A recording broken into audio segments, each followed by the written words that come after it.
going to try and summarize all of this stuff that I just wrote so that you won't have to read it. The use of essential oils goes back quite a long time in the history of humans. Maybe not. They didn't maybe call them essential oils, but basically the using of certain types of scents for therapeutic benefits or spiritual practices is an ancient thing. And now you can find them in pretty much any type of alternative health care or natural grocery store type setting. Essential oils are oils produced from a process called steam distillation.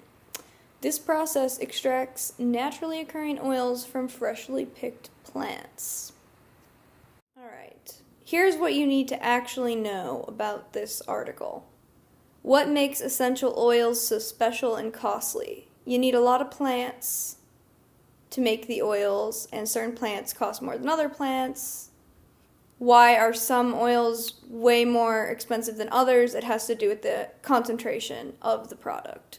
So there is some actual reasoning behind that. Now, what is in question is how concentrated does your oil actually need to be? I have no clue, but that explains the very wide difference in pricing. Are essential oils different than synthetically produced compounds? In summary, there is still quite a debate about this, and the debate is not just some kind of hypothetical, alternative medicine thing. It's an actual thing because of the way that compounds are produced in a laboratory environment. There are subtle changes that may actually mean that when you smell the oil, your body actually could possibly interpret it differently than if it were to come directly from a plant. How are essential oils applied to the body? Mainly in this article, I focused on how the oils are applied through aromatherapy or smelling them, because the FDA, they're not FDA regulated, so there's pretty much no information about using them on your skin or ingesting them, because that's just not safe, really.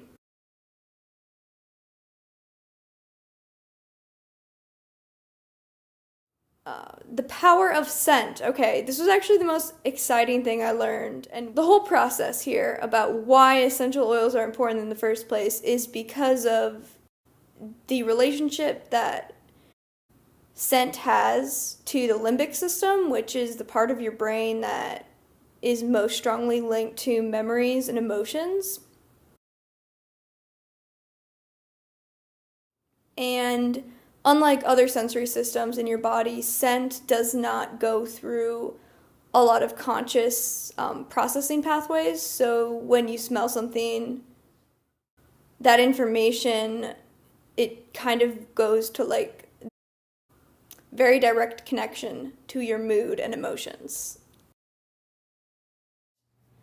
There are tons of studies that demonstrate how scent can change patterns of brain waves, both the electrical patterns of the brainwave, and then it can also change where energy is directed in your brain. So different areas of your brain will light up in response to different smells.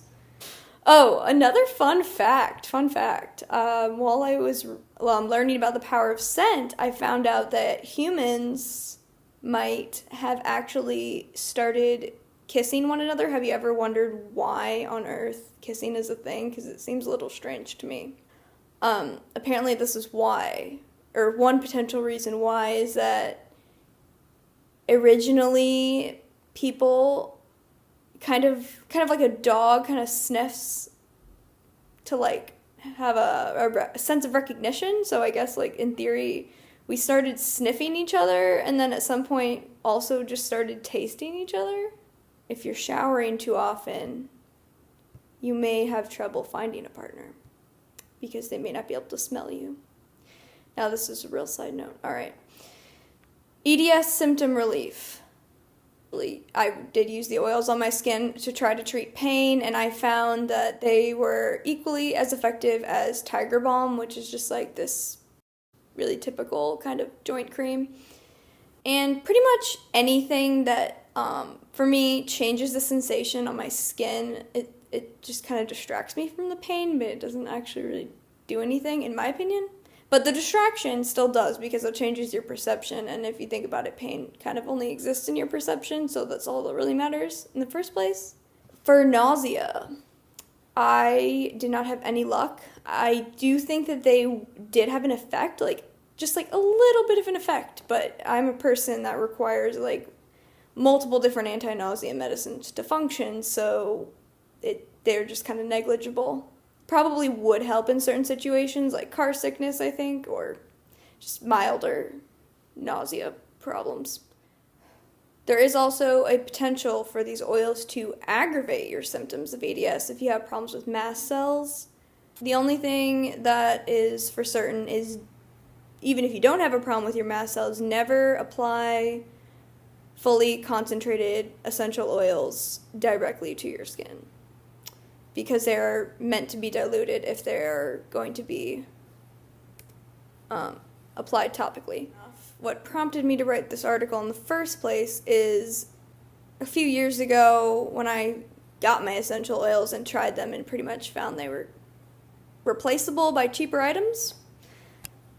I just kind of put them away, and then I got them back out again because I have been doing mindset coaching, which is something that I will write another whole article about probably at some point, but it's a lot of visualizations and linking your mood to two different senses of your body, and that's how I got my essential oils back out, because I remembered that scent was supposed to be super strong in triggering changes of mood, and it turns out that it actually really significantly has helped me regulate my mood and energy level. So that's pretty cool. And I will say this that is a completely biased analysis over what has just been researched here, because obviously it could all be just some psychosomatic response to the idea that the oil should do something, or I guess, honestly, now that I'm thinking about it, that is not the right word, because this is obviously supposed to be a psychological response. That was the whole goal of the training of my mind. So yes, if you have interest in mindfulness, then you may want to look into how scent can help you along on your journey of mindfulness. If you are a human and you have emotions, and sometimes you feel like your emotions are just a little bit out of control and you would like to gain better control over your mindset. You can't gain control over your emotions, but you can change the way that they affect you. And that is where I think these oils can play an interesting role.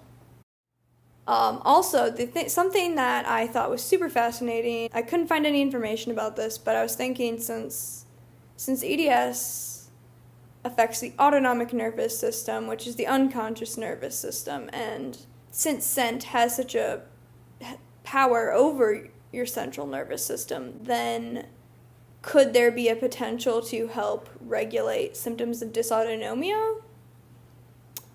Possibly. If anywhere in EDS, scientifically at least, that is where I saw a possible source of help. But, which oil to use and when and for what, I don't know, and I don't think anybody knows. But that could be a super interesting thing to research, so somebody should really do that. And it's not going to be me, because I am now oiled out.